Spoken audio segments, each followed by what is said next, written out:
Hello students, welcome again. So let's continue. Last class में हमने articles, indefinite article, definite article और articles का omission, उसके बारे में बात कर ली थी। अब डिटर्मिनर्स में कुछ और चीज़ें हैं, कुछ और डिटर्मिनर्स हैं जो इंपॉर्टेंट हो सकते हैं। Some, any, few, little, many, much और आर्टिकल्स के अलावा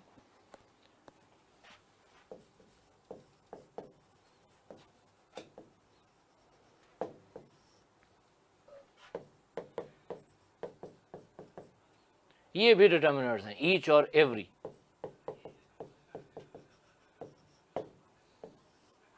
ईच एंड एवरी, ईच और एवरी, इन्हें जब हम डिटर्मिनर्स की तरह यूज़ करते हैं तो इन दोनों वर्ड्स का मीनिंग सेम होता है। प्रत्येक मीनिंग वाइज देखोगे तो ईच और एवरी में कोई ज़्यादा डिफरेंस नहीं है, प्रत्येक, ठीक है। और इन दोनों को जब आप सेंटेंस में यूज़ करते हो तो ईच और एवरी दोनों के साथ सिंगुलर काउंटेबल नाउन का यूज़ होता है। कौन से नाउन का? सिंगुलर काउंटेबल नाउन, है ना। तो ये सबसे इंपॉर्टेंट बात है।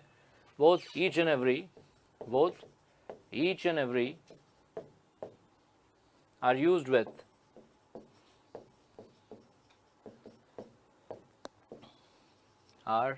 used with singular countable nouns, singular countable nouns, ठीक है। अब सिंगुलर काउंटेबल नाउन्स कौन से होते हैं हमें पता है। वो नाउन्स जो काउंटेबल हों लेकिन सिंगुलर हों, यानी प्लूरल नाउन नहीं होना चाहिए और अनकाउंटेबल नाउन भी नहीं होना चाहिए ईच और एवरी के साथ, ठीक है। आप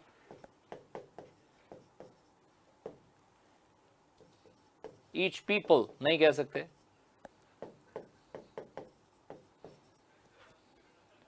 आप ईच हाउसेज नहीं कह सकते, आप ईच वाटर नहीं कह सकते बिकॉज वाटर इज अनकाउंटेबल। आप ईच पर्सन कह सकते हो, ईच हाउस कह सकते हो, ईच बुक कह सकते हो। सेम एवरी के साथ भी ऐसा ही है। एवरी पीपल नहीं हो सकता, एवरी पर्सन्स नहीं हो सकता। पीपल और पर्सन्स एक ही बात है। एवरी पर्सन हो सकता है, एवरी पर्सन, ठीक है। एवरी मनी नहीं हो सकता क्योंकि मनी अनकाउंटेबल नाउन है, एवरी मनी नहीं हो सकता। एवरी रुपी हो सकता है, ठीक है ना। एवरी क्वेश्चन हो सकता है। तो अब देखिए, इनमें से ईच पीपल ये सही नहीं है, ईच हाउसेज ये भी सही नहीं है क्योंकि ये दोनों नाउन्स कैसे हैं? They are plural nouns. Plural noun each और एवरी के साथ नहीं आता, सिंगुलर काउंटेबल नाउन आता है। ईच वाटर नहीं हो सकता क्योंकि ये अनकाउंटेबल नाउन है। ईच हाउस हो सकता है, ईच बुक भी हो सकता है। हाउस कैसा नाउन है? हाउसेस को तो गिन सकते हैं। हाउस एक काउंटेबल नाउन है और सिंगुलर भी है। सिंगुलर काउंटेबल नाउन हो तो ईच का यूज हम कर सकते हैं। सेम बुक के साथ भी, बुक भी एक ऐसा नाउन है जो काउंटेबल है और सिंगुलर है। एवरी पीपल नहीं कह सकते आप क्योंकि पीपल प्लूरल है। एवरी पर्सन्स भी नहीं कह सकते, एवरी पर्सन कह सकते हो, एवरी पर्सन। एवरी मनी नहीं कह सकते, एवरी क्वेश्चन कह सकते हैं, है ना। तो ये नाउन का टाइप तो इंपॉर्टेंट होता ही है, हमें पता है। हमने आपसे पहले भी कहा था नाउन का टाइप और सेंटेंस का टाइप। डिटर्मिनर्स का यूज करते वक्त किसी सेंटेंस में किसी वर्ड के साथ डिटर्मिनर का यूज करते टाइम आपको नाउन का टाइप और सेंटेंस का टाइप इन दोनों को ध्यान में रखना है, ठीक है। तो ये तो सबसे पहली बात। अब इन दोनों में डिफरेंस क्या है? मीनिंग अगर इन दोनों का सेम है, प्रत्येक, है ना, तो डिफरेंस क्या है? अगर कभी हमें ये डिसाइड करना पड़े कि इस सेंटेंस में ईच और एवरी में से किसका यूज करेंगे तो कैसे डिसाइड करेंगे, कैसे तय करेंगे? इसके लिए मैं कुछ सेंटेंसेस लिखता हूं पहले।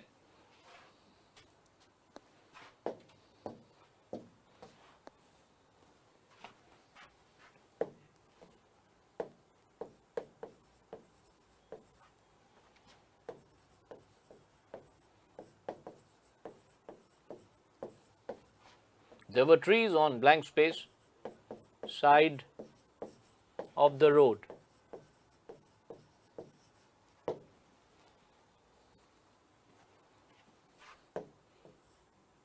blank space, half of the earth is called a hemisphere.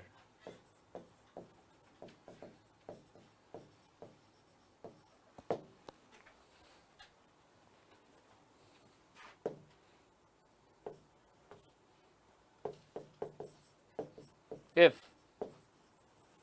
you are ambidextrous, comma, you can write with blank space hand.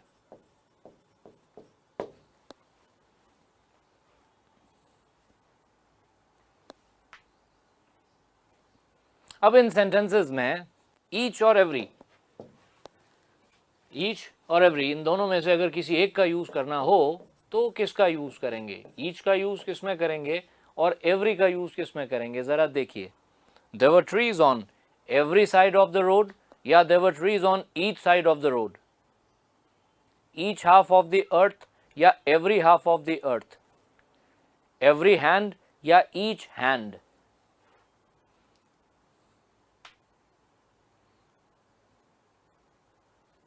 देखिए क्या होता है, ईच और एवरी में जो सबसे पहला और सबसे बड़ा और सबसे इंपॉर्टेंट डिफरेंस है वो एक ही है। मतलब जिस डिफरेंस का हमें सबसे ज्यादा ध्यान रखना है वो एक ही है। ईच का जब आप यूज करते हो तो ईच का यूज करते समय आपके माइंड में दो या दो से ज्यादा चीजें होती हैं, दो या दो से ज्यादा, टू और मोर देन टू, ठीक है ना? दो या दो से ज्यादा चीजों में से प्रत्येक, दो या दो से ज्यादा चीजें हैं तो आप कहते हो इनमें से प्रत्येक, तो आप ईच का यूज करते हो, ठीक है। एवरी की बात अगर हम करें तो एवरी का यूज करते समय हमारे माइंड में तीन या तीन से ज्यादा चीजें होती हैं, कम से कम तीन चीजें तो हों, और उन तीन या तीन से ज्यादा चीजों में से प्रत्येक, अगर ऐसा कहना है तो एवरी का यूज होता है। दैट मीन्स देखो, अगर बहुत सारी चीजें हैं आपके माइंड में, बहुत सारी चीजों में से प्रत्येक ऐसा कहना है आपको, तब तो आप ईच का भी यूज कर सकते हैं और एवरी का यूज भी कर सकते हैं, लेकिन दो चीजों के लिए एवरी यूज नहीं कर सकते। हाँ, सबसे इंपॉर्टेंट, सबसे बड़ी बात, you cannot use every to talk about two things. अगर सिर्फ दो ही चीजें हैं, क्योंकि एवरी के लिए कम से कम तीन चीजें होनी चाहिए, ईच के लिए कम से कम दो, तो अगर दो ही चीजें हैं तो एवरी कैनॉट बी यूज्ड। ये सबसे पहली बात है। हाँ, अब देखिए, there were trees on side of the road. अब अगर हम सोचें थोड़ा अपना, अगर कॉमन सेंस अप्लाई करें तो कोई अगर रोड है तो रोड के कितने साइड पर पेड़ हो सकते हैं? एक रोड है, उसके ऊपर ट्रैफिक चलता है, लोग चलते हैं, गाड़ियां चलती हैं, है ना? तो रोड के बाएं तरफ और दाएं तरफ पेड़ हो सकते हैं। ऐसा देखने को मिलता है कि कोई रोड के लेफ्ट साइड पर भी पेड़ लगाए गए हैं और राइट साइड पर भी ट्रीज हैं, और बाकी रोड खाली है, रास्ता आगे जाता है ना? दो तरफ पेड़ हो सकते हैं, तीन तरफ या चार तरफ नहीं हो सकते। अगर तीनों चारों तरफ पेड़ हो जाएंगे तो वो रोड तो बंद हो जाएगा, ब्लॉक हो जाएगा, है ना? तो क्या होता है, दो तरफ पेड़ होते हैं, है ना? तो दो की बात हो रही है, अंडरस्टूड है सेंटेंस में ये, तो एवरी का यूज नहीं करेंगे, ईच का यूज करेंगे। There were trees on each side of the road.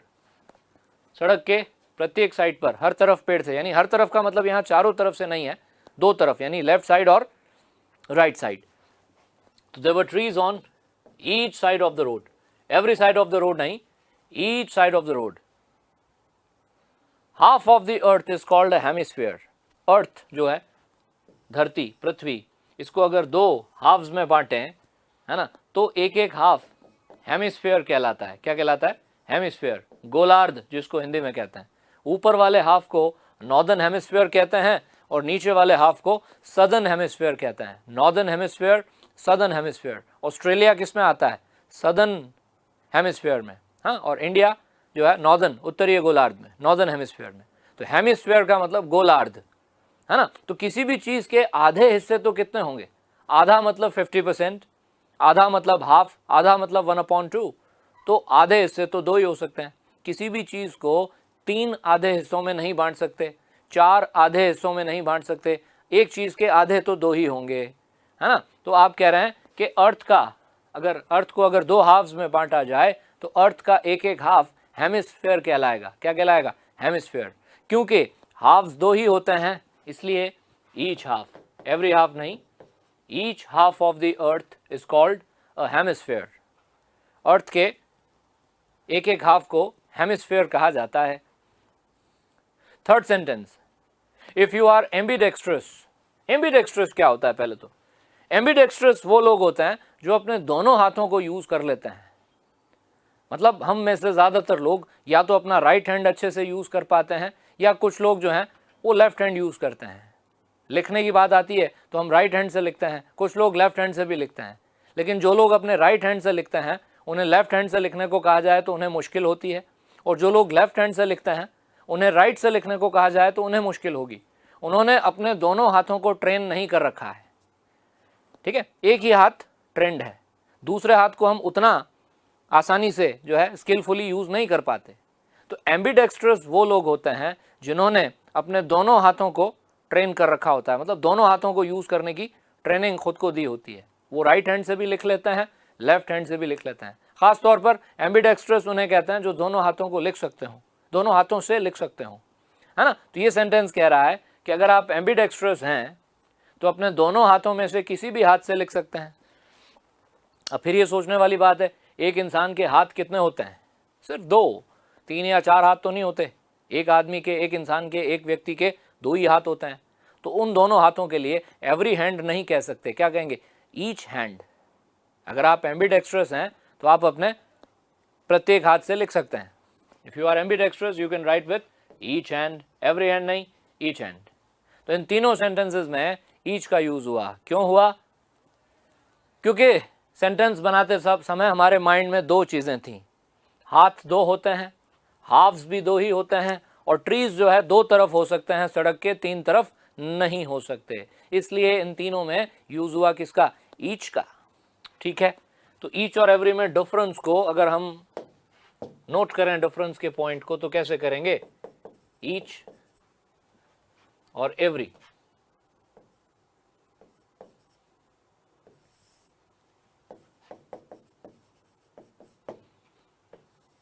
Each का जब यूज करते हो तो each is used for 2 or more things, 2 or more things.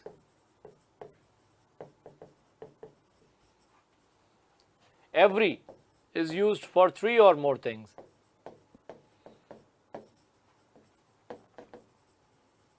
When you have 3 or more things in mind, जब आपके mind में 3 या 3 से ज्यादा चीजें हों तो एवरी का यूज करेंगे।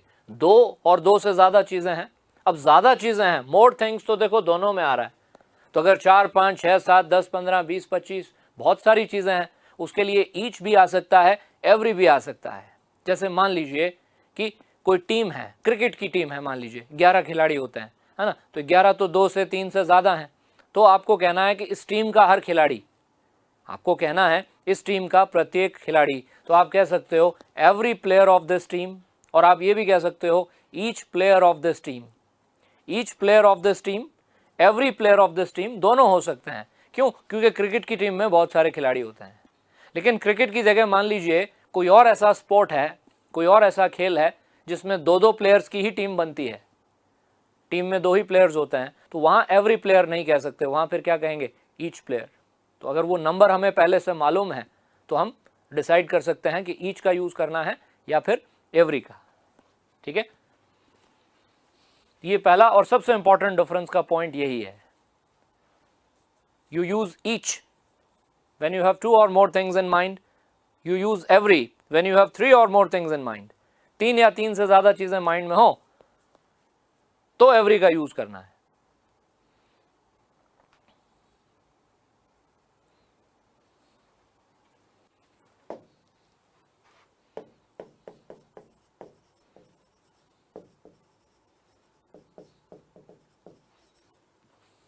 He was carrying a suitcase in blank space, hand. Noun देखो, ईच के साथ जो नाउन है वो सिंगुलर काउंटेबल है। हैंड, हाफ, साइड, वापस hand. He was carrying a suitcase in blank space hand. उसने अपने दोनों हाथों में एक सूटकेस उठा रखा था। अब हाथ तो 2 ही हैं, एक इंसान के 2 हाथ होते हैं, है ना। तो प्रत्येक हाथ में उसने एक एक सूटकेस उठा रखा था। 3 हाथ तो नहीं होते एक इंसान के, है ना। तो एवरी हैंड नहीं, each hand. He was carrying a suitcase in each hand. Every hand नहीं, ईच हैंड।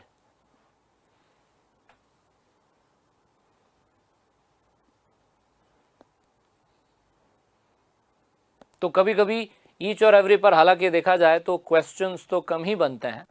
कभी कभी इस वर्ड को हम, ईच को, एवरी को हम सेंटेंस में लिखने में ज़रूर यूज़ करते हैं। तो यूज़ करते वक्त एक बात का सबसे पहले ध्यान रखिएगा, अगर आप ईच और एवरी का यूज़ अपने सेंटेंस में कर रहे हैं तो नाउन सिंगुलर काउंटेबल, ईच के बाद एवरी के बाद जो नाउन आएगा वो कौन सा होगा, सिंगुलर काउंटेबल। ठीक है। और कभी आपको ईच और एवरी दोनों में से डिसाइड करना हो कि किसका यूज़ करना है तो इस बात का ध्यान रखिएगा, बात कितनी चीज़ों की कर रहे हैं, आपके माइंड में जो चीज़ों की संख्या है वो कितनी है। अगर 2 ही है तो एवरी नहीं आएगा, फिर ईच आएगा। 2 से ज़्यादा हैं तो आप दोनों यूज़ कर सकते हैं, ईच भी और एवरी भी। और फिर वहाँ डिफरेंस जो है ना, अगर हम ज़्यादा चीज़ों की बात करते हैं, बहुत सारी चीज़ें हैं और फिर उसके लिए हमें कहना है प्रत्येक, तो वहाँ फिर कई बार डिफरेंस का पता नहीं चलता। वहाँ ज़्यादातर केसेस में दोनों ही सही होते हैं।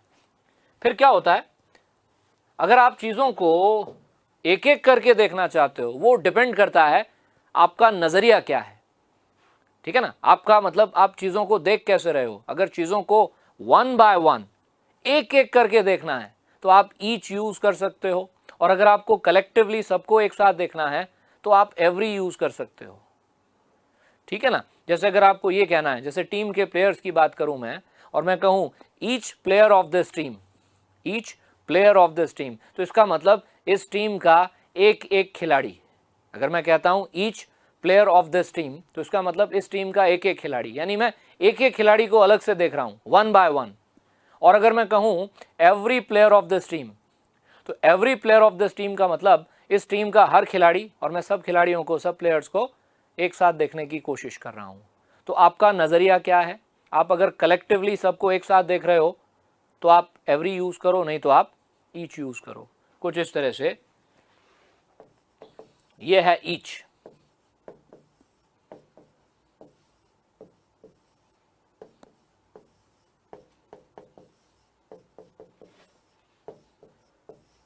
ठीक है। Each letter of the English alphabet, ABCDEFG को हमने एक एक करके सेपरेट रखा है एक दूसरे से। लेकिन अगर हम ABCDEF और G को ऐसे देखेंगे तो ये एवरी है। अब देखिए दोनों को और डिफरेंस को माइंड में बिठाइए।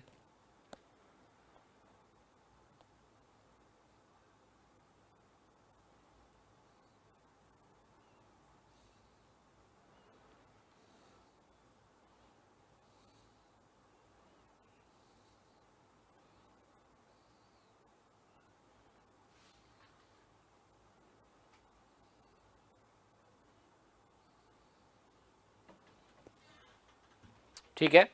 तब आप इसको लिख सकते हैं, ऐसे कह सकते हैं कि when we use each to talk about more things, we see them one by one.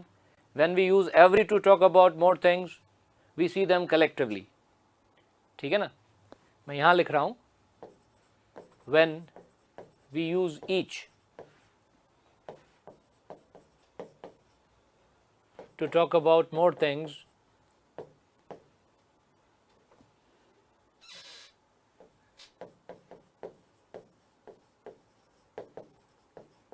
अगर ज़्यादा चीज़ों के लिए हम ईच का यूज़ करते हैं तो we see them 1 by 1, we see them 1 by 1, 1 by 1 मतलब एक एक करके। ठीक है। और जब हम एवरी यूज़ करते हैं, when we use every to talk about more things, ज़्यादा चीज़ों की बात करनी है और एवरी यूज़ करते हैं तो हम उन्हें कलेक्टिवली देखते हैं।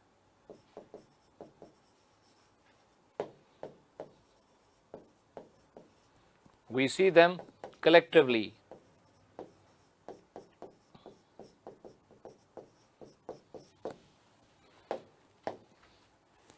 Every, more things collectively. Each, more things one by one. ये ध्यान रखना है कीवर्ड्स।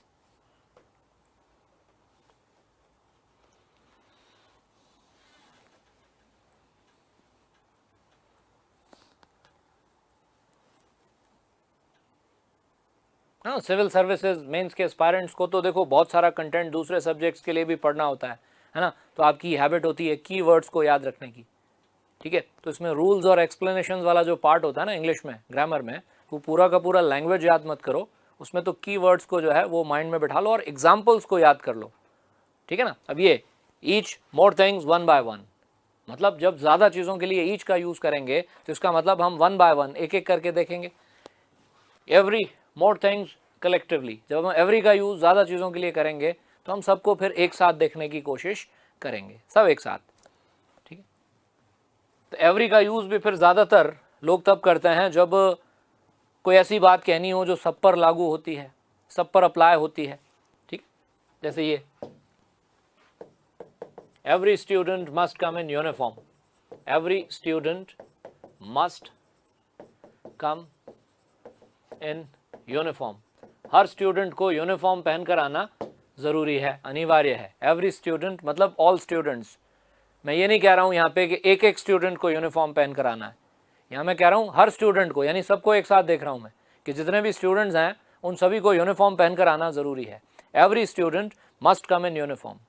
हालांकि कहने को कह सकते हो each student must come in uniform, तो उसका मतलब होगा एक एक स्टूडेंट को यूनिफॉर्म पहनकर आना ज़रूरी है। तो आप किस तरह से अपनी बात को रख रहे हो, आप अपनी बात सामने किस तरह से रखना चाहते हो, उसके ऊपर डिपेंड करता है कि आप ईच यूज़ करोगे या एवरी, वो आपकी चॉइस है। ईच भी यूज़ कर सकते हो, each student must come in uniform, ठीक है। लेकिन ज़्यादा अच्छा इसमें एवरी लगता है क्योंकि हम सब स्टूडेंट्स के ऊपर लागू कर रहे हैं उस बात को और हमें एक एक को इसके लिए अलग से देखने की ज़रूरत नहीं है, तो इसलिए एवरी का यूज़ करें तो ज़्यादा अच्छा सेंटेंस है। वैसे ईच भी गलत नहीं होगा, यहाँ पे गलत कहाँ होगा वो ध्यान रखना है। गलत तब होगा जब दो चीज़ें हैं माइंड में और आप एवरी यूज़ कर रहे हो, हाँ, वो एक मिस्टेक हो जाएगी फिर, क्योंकि एवरी का यूज़ दो चीज़ों के लिए होता नहीं, एवरी के लिए कम से कम तीन चीज़ें होनी चाहिए। बाकी आप यहाँ पर ईच एवरी ऐसे सेंटेंसेस में दोनों यूज़ कर सकते हो। कभी कभी सेंटेंस ऐसा होता है, कभी कभी सेंटेंस को पढ़कर पता चल जाता है कि हाँ चीज़ों को एक एक करके देखा जा रहा है। अगर सेंटेंस में ये चीज़ क्लियर हो रही है कि यहाँ मतलब वो सेपरेशन है या एक एक करके चीज़ों को लेना है हमें, तो फिर आप वहाँ ईच का यूज़ करें। जैसे देखिए ये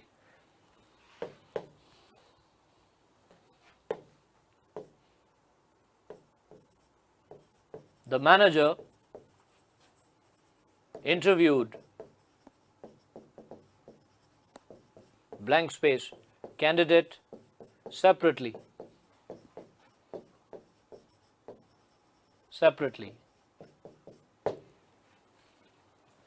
blank space room has a separate entrance,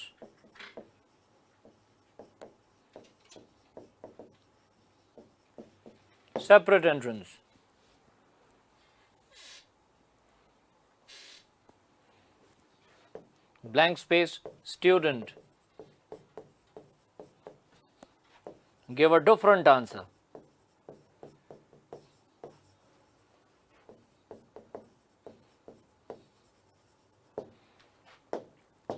अब आप सोचिए जरा इन सेंटेंसेस में ईच का यूज होना चाहिए या एवरी का, जस्ट थिंक।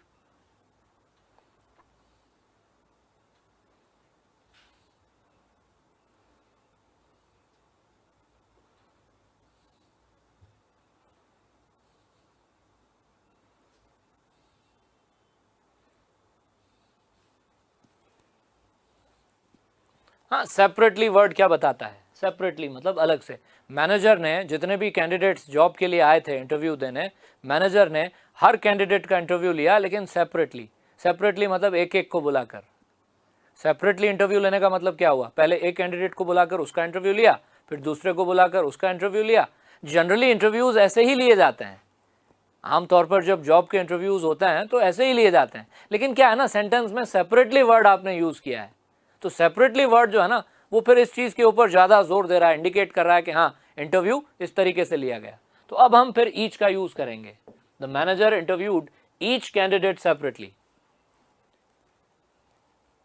अब आपको सेपरेटली वर्ड इस पर जोर नहीं देना है, आपको तो कहना है इंटरव्यू हो गया, जितने कैंडिडेट्स आए थे और मैनेजर ने सबका इंटरव्यू लिया, ये कहना है। तो आप कहिए मैनेजर इंटरव्यूड एवरी कैंडिडेट। अब भले एक एक करके लिया हो, लेकिन सेंटेंस में आप ऐसा नहीं कह रहे। सेंटेंस में आप कह रहे हैं कि मैनेजर ने सभी कैंडिडेट्स का इंटरव्यू लिया, मैनेजर ने सारे कैंडिडेट्स का, हर कैंडिडेट का इंटरव्यू लिया। तो अगर सेपरेटली वर्ड आपके सेंटेंस में नहीं है तो आप एवरी यूज करें। The manager interviewed every candidate. ठीक है। Blank space, room has a separate entrance. हर कमरे में अंदर जाने का एक अलग रास्ता है, सेपरेट एंट्रेंस है। मतलब किसी घर में, किसी मकान में अगर 6-7 रूम्स हैं तो हर रूम में एंट्रेंस जो है वो सेपरेट है। सेपरेट वर्ड आ गया तो इसका मतलब आप एक एक रूम को अलग से देख रहे हो कि इस रूम का दरवाज़ा अलग है, दूसरे रूम का एंट्रेंस अलग है और तीसरे रूम का एंट्रेंस भी अलग है ना। तो ये सेपरेट वर्ड फिर हमसे कहता है कि नहीं, एवरी का यूज़ मत करो, ईच का यूज़ करो। Each room has a separate entrance, each room has a separate entrance. Student give a different answer. Her student ने दूसरे स्टूडेंट से अलग जवाब दिया। मतलब कोई क्वेश्चन एक टीचर ने क्लास में पूछा सभी स्टूडेंट से, ठीक है, लेकिन हर स्टूडेंट का जवाब अलग था। एक स्टूडेंट ने जो आंसर दिया दूसरे का आंसर उससे अलग है, दूसरे ने जो आंसर दिया तीसरे का आंसर उससे अलग है। हर स्टूडेंट का एक अलग आंसर था। तो इसका मतलब यह हुआ कि एक एक स्टूडेंट ने बारी बारी से आंसर दिया होगा, 1 by 1। सबका आंसर अलग था, इसका मतलब 1 by 1 उन्होंने आंसर दिया होगा, है ना। तो ये मानते हुए हम इसमें भी किसका यूज करेंगे, ईच का। Each student give a different answer. तो अगर ऐसा लगे कि ये वाली बात हो रही है, ऐसे 1 by 1 एक एक करके चीजों को देखा जा रहा है, तो आप वहां ईच का यूज करें। और अगर ऐसा लगे कि कलेक्टिवली सबको देखा जा रहा है एक साथ ही, तो आप वहां एवरी का यूज करें। ठीक है ना। जैसे सारे स्टूडेंट्स ने, हर स्टूडेंट ने टेस्ट दे दिया है, ठीक है, हर स्टूडेंट ने फीस जमा करा दी है, तो सबको एक साथ देख रहे हो तो आप एवरी यूज कर सकते हो। लेकिन एक एक को देखना चाहते हो तो फिर ईच का यूज करो। खैर, इसमें सबसे इंपॉर्टेंट डिफरेंस का पॉइंट पहला वाला है। ईच और एवरी के केस में अगर सबसे इंपॉर्टेंट डिफरेंस है तो वो कौन सा है, पहला वाला, फर्स्ट। दो चीजों के लिए एवरी का यूज नहीं करना है। अगर एरर का, करेक्शन का क्वेश्चन बनेगा तो इसके ऊपर बनेगा फिर, ठीक है। बाकी तो आप यूज करते वक्त ज्यादातर आप फ्री होते हैं, आप दोनों यूज कर लेते हैं। अगर इस तरह की कोई बात नहीं हो रही है तो आप दोनों यूज कर सकते हैं। वैसे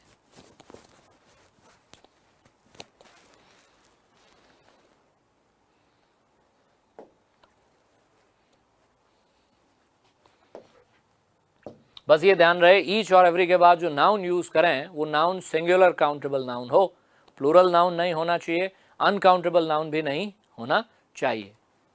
ठीक है।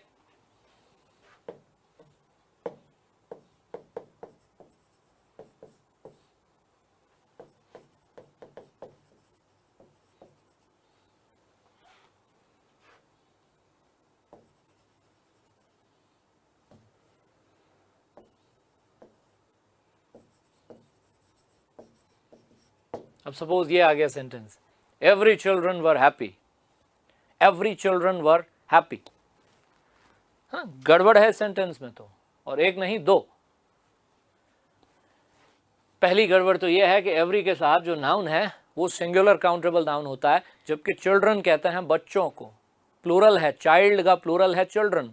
एक बच्चा चाइल्ड, ज्यादा बच्चे तो चिल्ड्रन। चाइल्ड्स तो नहीं होता, चिल्ड्रन होता है ना चाइल्ड का प्लूरल, है ना। तो अगर चाइल्ड सिंगुलर नाउन आएगा तो फिर वर नहीं वॉज का यूज होगा। मतलब वर्ब भी प्लूरल की यूज कर रखी है, नाउन भी प्लूरल का, है ना। तो इसको सही कैसे करेंगे, करेक्ट कैसे करेंगे, ये तो गलत है। चिल्ड्रन वर, या तो कहेंगे every child was happy. Every child was happy, सारे बच्चे खुश थे, हर बच्चा खुश था, जितने भी बच्चे थे हर बच्चा खुश था। Every child was happy, every child was happy. या अगर आपको ये प्लूरल नाउन और प्लूरल वर्ब भी काम में लेनी है ना, तो फिर एवरी को हटा दो, उसकी जगह ऑल का यूज कर सकते हो। किसका, ऑल, क्योंकि एवरी और ऑल का मतलब एक जैसा ही होता है। एवरी में हम सबको एक साथ देखते हैं और ऑल में भी हम यही करते हैं। ऑल का मतलब सभी, सारे। बस ऑल के साथ नाउन प्लूरल का होता है और एवरी के साथ नाउन सिंगुलर होता है, ठीक है ना। तो all children were happy, all children were happy, all the children were happy. All के साथ, ऑल के बाद डेफिनेट आर्टिकल का यूज किया जा सकता है। कभी कभी क्या होता है, कभी कभी कुछ केसेस में डेफिनेट आर्टिकल ऑप्शनल होता है। क्या होता है? ऑप्शनल। ऑप्शनल मतलब चाहें तो यूज करें। तो ALL ऑल का जब आप यूज करते हो तो ऑल के बाद अगर आप चाहो तो डेफिनेट आर्टिकल यूज कर सकते हो। All the children were happy, all the children were happy, सारे बच्चे खुश थे। तो ये तीनों ही सेंटेंस सही हैं, पर ये गलत है। Every child was happy, all children were happy, या all the children were happy. Every children नहीं हो सकता, एवरी के साथ कभी प्लूरल नाउन नहीं आ सकता। एवरी के साथ जो नाउन आएगा वो सिंगुलर काउंटेबल नाउन होगा। कौन सा नाउन होगा?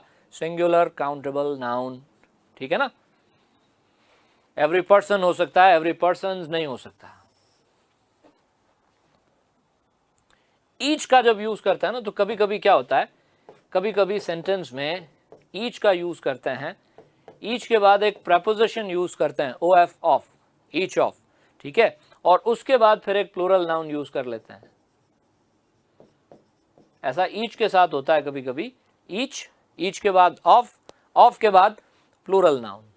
लेकिन जब आप ऐसा करते हो, अगर आप इस तरह से सेंटेंस में ईच का यूज करते हो तो ईच जो है ना वो डिटर्मिनर नहीं प्रोनाउन होता है। वो ईच सेंटेंस में डिटर्मिनर नहीं होता, क्या होता है? प्रोनाउन होता है। तो ये वाला ईच एक प्रोनाउन होगा, फिर डिटर्मिनर नहीं होगा। ऐसा कर सकते हो, लेकिन ये ईच क्या होगा? ये एक प्रोनाउन है। फिर इस तरह से आप सेंटेंस बना सकते हो। ईच ऑफ,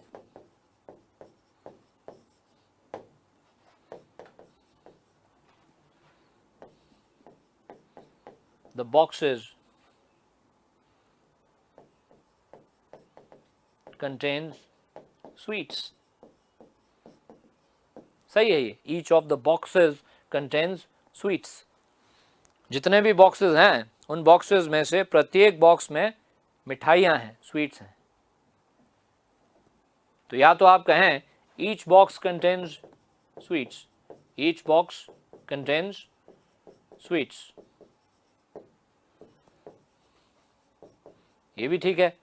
बस ये ईच एक डिटर्मिनर है, ये ईच एक प्रोनाउन है। ये वाला ईच एक प्रोनाउन है और ये वाला जो ईच है ऊपर वाले सेंटेंस में वो एक डिटर्मिनर है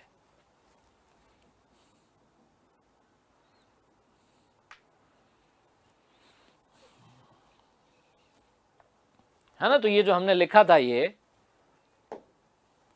कि ईच और एवरी का यूज सिर्फ सिंगुलर काउंटेबल नाउन्स के साथ करते हैं, है ना? तो ये बात किसकी हो रही थी? डिटर्मिनर्स की। एवरी तो देखो, एवरी एक ऐसा वर्ड है जो प्रोनाउन होता ही नहीं कभी। एवरी सिर्फ डिटर्मिनर ही होता है। एवरी को कभी प्रोनाउन की तरह यूज नहीं कर सकते। Every is a determiner, every cannot be used as a pronoun. Each एक ऐसा वर्ड है जिसको प्रोनाउन की तरह और डिटर्मिनर की तरह दोनों तरह से काम में ले सकते हैं, ठीक है, और दोनों तरह से यूज करते हैं। तो ध्यान रखना है, ईच के बाद अगर सिंगुलर काउंटेबल नाउन आ जाए, ईच के बाद अगर सिंगुलर काउंटेबल नाउन आ जाए तो वो डिटर्मिनर है, और ईच के बाद ऑफ लिखा हो तो वो प्रोनाउन है।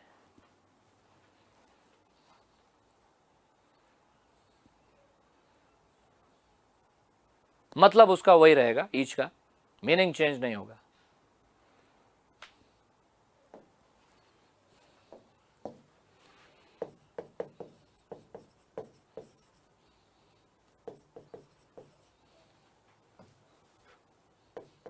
Each of the candidates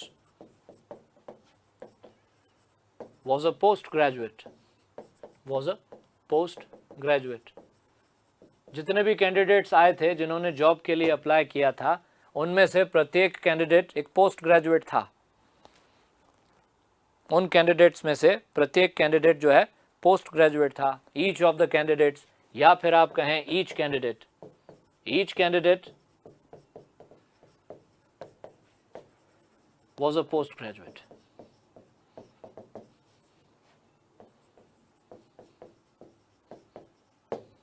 ये दोनों ही ठीक है।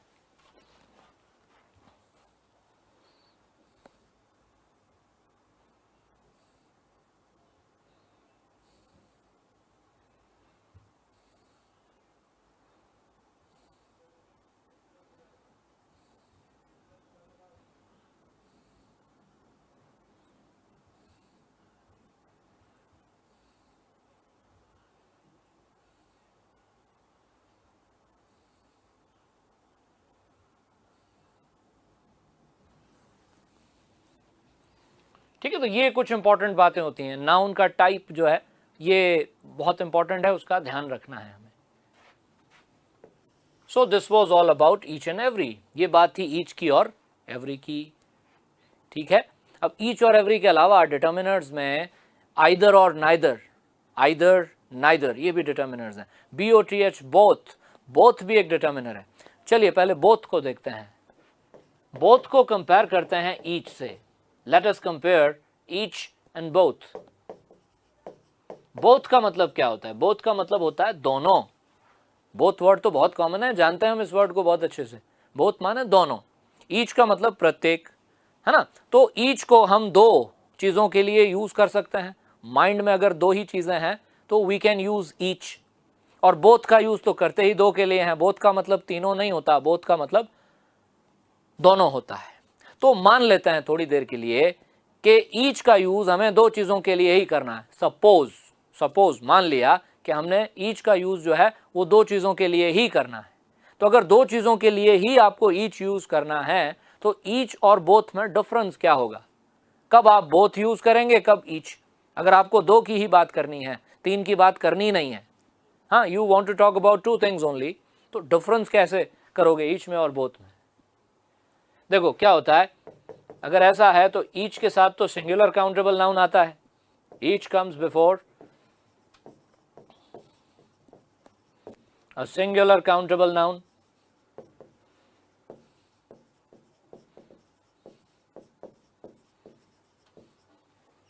and both is used with a plural noun. Each का यूज करेंगे किसी सिंगुलर काउंटेबल नाउन से पहले और बोथ आएगा किसी प्लूरल नाउन से पहले। सिंगुलर काउंटेबल नाउन के साथ ईच आता है, ये बात तो हमें पता है। तो अब ये भी साथ में याद रख लेते हैं कि अगर बोथ का यूज करेंगे तो नाउन कैसा होगा? Plural. Plural. Each hand both hands, each hand both hands. तो उन्हीं सेंटेंसेस को अगर हम जो हमने ईच के लिए लिए थे थोड़ा बहुत मॉडिफाई करके, there were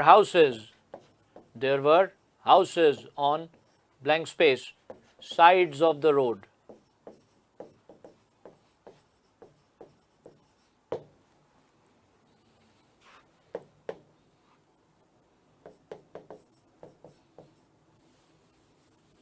In Japan, children are taught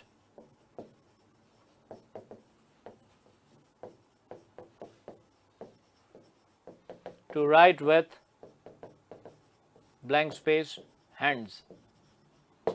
Each या both? Each का यूज करेंगे या both का?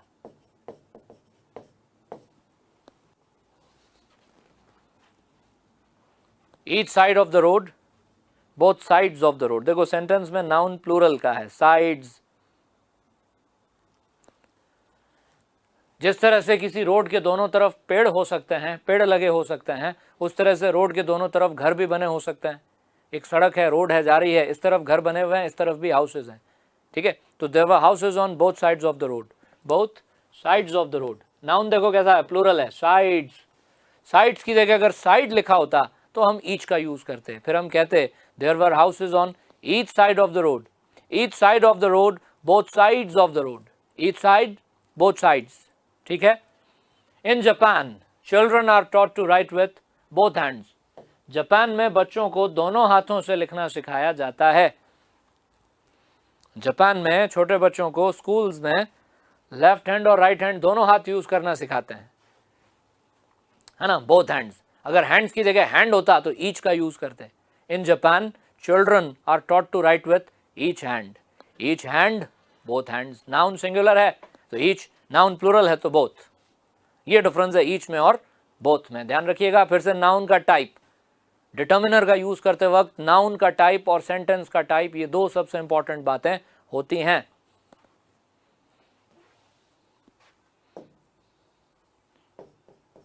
He ate blank space halves of the cake. He ate blank space half of the cake. Half का प्लूरल होता है halves, half singular है आधा, हाफ्स उसका प्लूरल होता है आधे हिस्से। एक केक को काटा गया कुछ इस तरह से कि उसके दो आधे हिस्से हो गए, एक केक को बिल्कुल दो आधे हिस्सों में काटा गया, तो उसने केक के दोनों आधे हिस्से खा लिए, प्लूरल नाउन है, ही एट। आधे हिस्से तो दो ही होते हैं, तीन तो होते नहीं, तो एवरी का यूज तो किसी हालत में नहीं होगा, तो he ate both halves of the cake, he ate each half of the cake, each half both halves, each half both halves.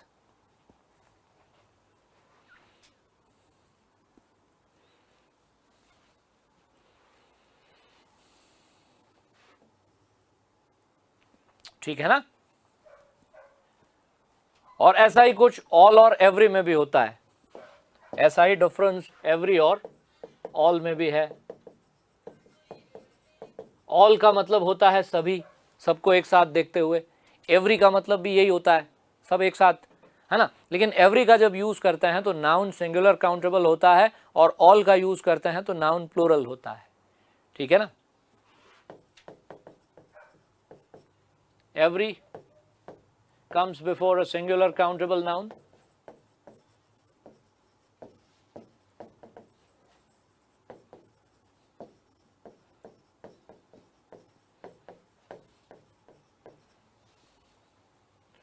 all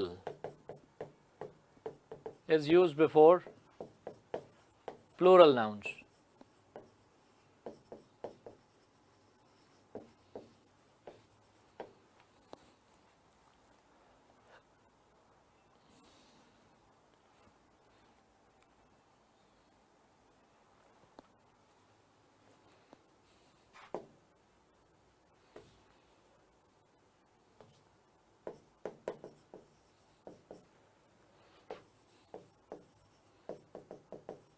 Every question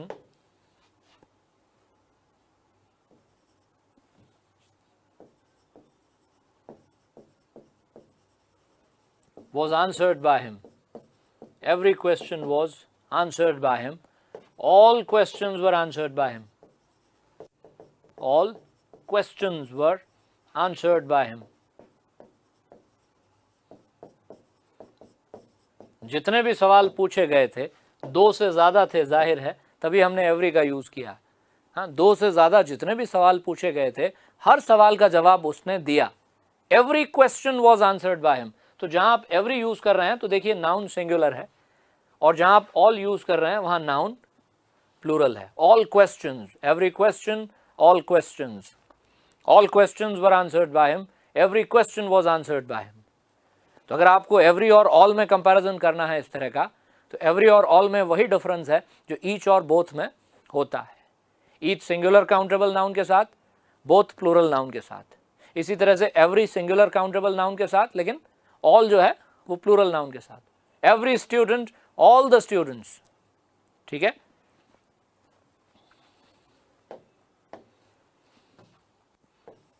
Every student was present in the class. Every student was present in the class. Her student class में मौजूद था, present था। Every student was present in the class. All students were present in the class. All students. Every student, all students. सारे students class में present थे। तो इन दोनों sentences का मीनिंग तो वही है, ठीक है, बस उसमें एवरी यूज किया गया है और इसमें ऑल। एवरी और all, every student, all students.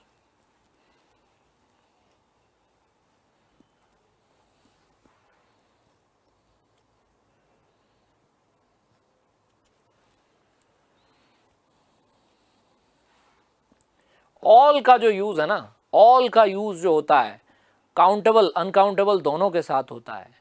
या तो ऑल को यूज करो अनकाउंटेबल नाउन के साथ, या ऑल को यूज करो प्लूरल नाउन के साथ, ठीक है ना। ऑल एक ऐसा डिटर्मिनर है जिसका यूज आप करें। अब देखो ये यूसेज, ग्रामर की और यूसेज की बातें, इन्हें जितना ज़्यादा समझा जाए उतना हमारा जो कॉन्सेप्ट है वो क्लियर होता है और उतना अच्छा होता है, उतना हमें अच्छा इंसाइट मिलता है और उतना अच्छे से हम अपने सेंटेंस में उनका यूज़ कर पाते हैं। बातें छोटी छोटी सी हैं और अगर पहले इस तरह से नहीं पढ़ रखी होती, आदत नहीं होती, तो थोड़ा सा स्टार्टिंग में लगता है कि ये क्या है ना, लेकिन उसको 2-3 बार जब पढ़ लेता है ना तो समझ में आ जाता है और फिर वो याद भी रह जाता है हमें। तो मैं ऑल के बारे में ये बता रहा हूँ आपको। ऑल का मतलब सारा या सारे। ऑल का मतलब सारा। अनकाउंटेबल नाउन के लिए ऑल यूज़ करोगे। सारा काम मुझे ही करना है, सारा काम मुझे ही करना है। हाँ, I have to do all the work. हाँ, सारे स्टूडेंट्स आ गए हैं, ऑल स्टूडेंट्स हैव कम। तो ऑल के दो मतलब हुए, सारा, सारे। अगर अनकाउंटेबल नाउन के साथ ऑल यूज़ करोगे तो उसका मतलब सारा। काउंटेबल नाउन के साथ ऑल यूज़ करोगे तो उसका मतलब सारे के सारे, सभी। ठीक है ना। तो या तो ऑल के बाद एक अनकाउंटेबल नाउन का यूज़ किया जाए, या फिर ऑल के बाद यूज़ किया जाए किसी प्लूरल नाउन का, प्लूरल काउंटेबल नाउन का। ठीक है, यहां ऑल का मतलब होगा सारा, यहां ऑल का मतलब होगा सारे, सभी।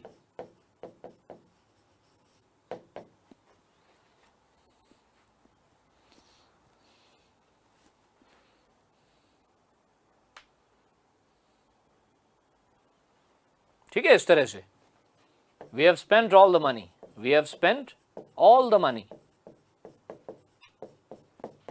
मनी कैसा नाउन है? मनी अनकाउंटेबल नाउन है, तो हमने सारा पैसा खर्च कर दिया।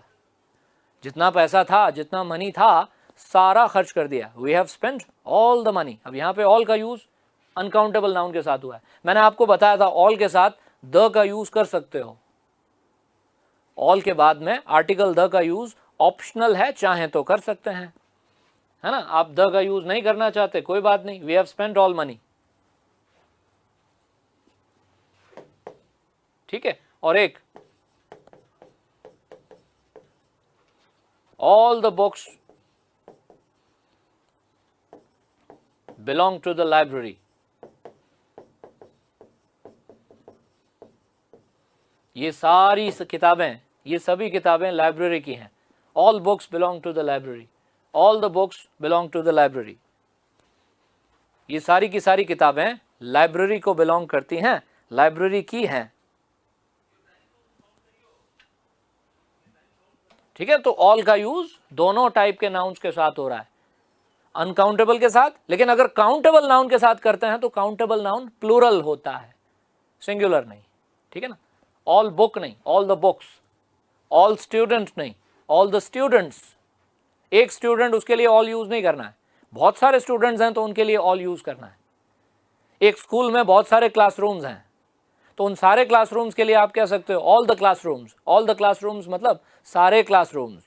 लेकिन एक ही क्लासरूम के लिए ऑल का यूज नहीं कर सकते, ऑल क्लासरूम नहीं कह सकते, क्योंकि क्लासरूम तो काउंटेबल है, क्लासरूम्स तो गिने जा सकते हैं।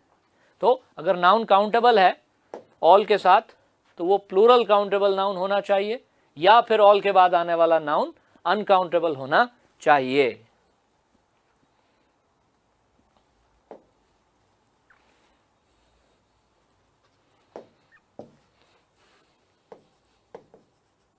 एनी, एनी का एक यूज और होता है। हमने स्टार्ट सम और एनी से ही किया था। ठीक है, और तब मैंने एक बात बताई थी आपको कि ये जो सम और एनी के बारे में हम बात कर रहे हैं ये क्वांटिफायर्स हैं। क्या हैं? क्वांटिफायर्स। क्वांटिफायर्स का मतलब भी बताया था मैंने आपको। क्वांटिफायर्स वो वर्ड्स होते हैं जो नंबर या क्वांटिटी बताते हैं, संख्या या मात्रा बताते हैं। ठीक है, नंबर या अमाउंट बताते हैं, उन्हें क्वांटिफायर्स कहा जाता है। लेकिन उसमें डिफरेंस क्या है सम और एनी में, वो हमने देखा। अफर्मेटिव सेंटेंस में सम, नेगेटिव में एनी, क्वेश्चन में एनी, इस तरह से। ठीक है, लेकिन एनी का एक यूज और होता है उससे अलग। वो जो हमने सम और एनी के बीच में कंपैरिजन किया था ना, उससे अलग एक एनी का यूज और भी है। अब ये जिस एनी की बात अभी मैं कर रहा हूं ये क्वांटिफायर नहीं है। अब जो एनी का यूज हम देखने जा रहे हैं ना, ये एनी क्वांटिफायर नहीं है, संख्या, नंबर बताने वाला वर्ड नहीं है। ठीक है, कभी कभी क्या होता है, एनी का use, any is used with singular countable nouns singular countable nouns in affirmative sentences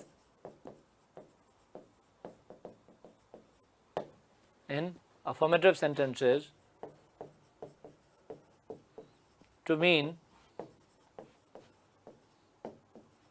no matter which.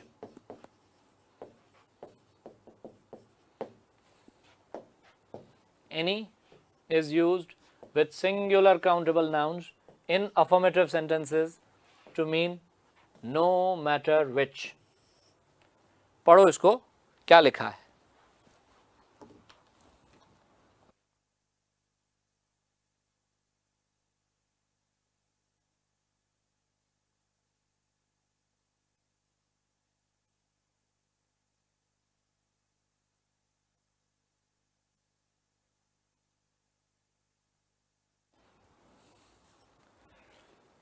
ये कह रहा है कि एनी का यूज अफर्मेटिव सेंटेंस में करते हैं कभी कभी. कौन से सेंटेंस में? अफर्मेटिव सेंटेंस में. कैसे? नाउन के साथ, सिंगुलर काउंटेबल नाउन के साथ. लेकिन जब हम ऐसा करते हैं, जब हम एनी का यूज किसी अफर्मेटिव सेंटेंस में सिंगुलर काउंटेबल नाउन के साथ करते हैं, कौन से नाउन के साथ? सिंगुलर काउंटेबल नाउन के साथ, तो वहां एनी का एक अलग मतलब होता है. वहां एनी का मतलब होता है no matter which. No matter which means कोई भी, कोई भी, किसी भी, कोई भी, किसी भी के अर्थ में हम एनी का यूज कई बार अफर्मेटिव सेंटेंस में करते हैं. और साथ में नाउन कौन सा होता है? Singular countable noun. देखिए आप एग्जाम्पल से समझ में आएगा. You can open a savings account. You can open a savings account in any bank.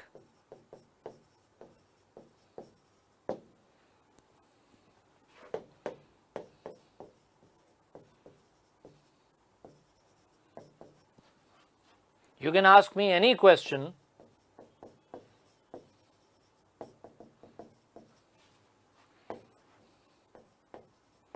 from this book. Any bank, any question. क्या मतलब है any का इन दोनों सेंटेंसेस में?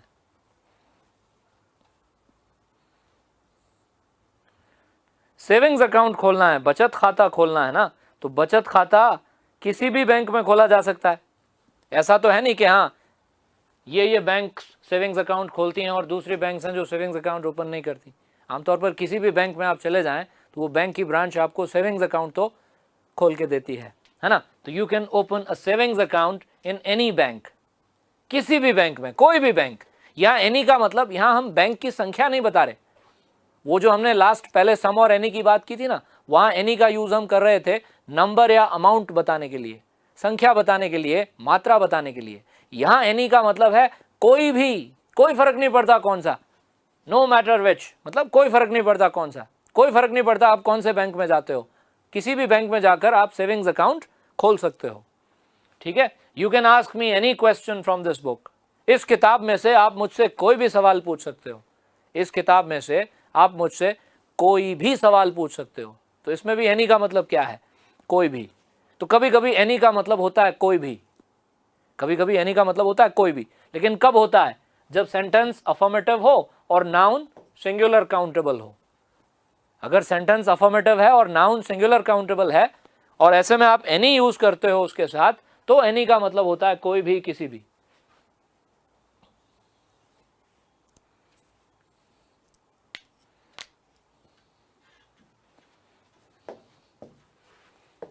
You can find this word in any dictionary. ये word किसी भी dictionary में मिल जाएगा. ये इतना कॉमन वर्ड है कि हर डिक्शनरी में मिल जाता है. कोई भी डिक्शनरी देख लो, इसके लिए कोई खास स्पेशल डिक्शनरी लाने की जरूरत नहीं है. You can find this word in any dictionary. तो एनी डिक्शनरी मीन्स कोई भी डिक्शनरी. एनी डिक्शनरी, कोई भी. डिक्शनरी कैसा नाउन है? Singular countable.